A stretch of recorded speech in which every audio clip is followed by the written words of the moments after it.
prophecies over your life. You want to discern the will of God, look at the prophetic words over your life. Now 2 Peter 1:21 says, "For no prophecy at any time," so speaking about a true prophecy, "no prophecy at any time was produced by the will of man, but holy men moved by the Spirit spoke from God." So if it's a real prophecy, then it's not the will of man. Now, we have to judge prophecy.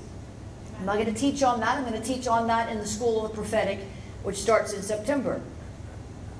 We must judge prophetic words. The prophecy that you don't judge is the prophecy that can destroy your life, or at least derail it for a good long time. I've seen too many, wagon-mouthed prophets out there prophesying mates, dates, and babies. Major transitional moves from one, you're going to move to Germany. And they follow these prophetic words instead of following God, and their life ends up in a massive mess. Divorced, 2 kids, no job. I mean, judge the but if the prophecy is a good word, if it's a good word, begin to look at that in the context of your decision making.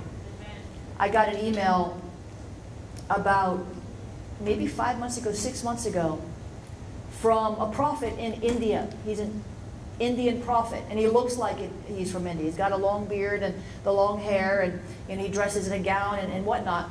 And he had invited me, actually a year ago, he had invited me to a conference in California where Lou Engle was speaking. I mean, Lou Engle from The Call. And then he invited me to Singapore. And so I went on these, and it was a great time.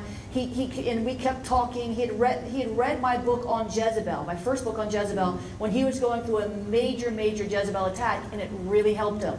So he invited me to come preach. Now, about 5 months ago, he sent me an email, and he said, "Jennifer, I've been praying. I've come out of this." He went through another attack of Jezebel. Jezebel always attacks prophets. He went through another attack of Jezebel, and he says, "I've come out of this now. The Lord's given me a new assignment to go into strategically into different nations and do schools of the prophets." And he said, "I want you to come to Nigeria, Singapore, and the Philippines to raise up prophets to discern and to overcome the Jezebel spirit." And so I looked at it at first, and he said this, listen, he said, "I cannot pay your way. I cannot give you an offering. I cannot support or fund this in any way. So you pray and you ask the Lord if He feels you're to come. I felt led to ask you." So I'm like, okay, well, that sounds interesting. I trust the guy. I know I'm safe. He's got a great staff that travels with him. So it wasn't a matter of that. The whole thing with the price of the tickets and trying to fit it in my schedule was a bigger challenge. I had to actually leave on Monday, and we actually flew back on Friday morning. So we were, like I said, in the air longer than we were on the ground. That messed with me a little bit, because I'm like, I said, "Lord, that's just a lot of travel. That's just a lot on my body." And, then I said, "Lord, the tickets were $5,000 for 2 of us, $5,000. And I said, "Lord, that's a lot of money to be there for one day. I don't know if that's good stewardship." And the Lord laughed at me. Good belly laugh.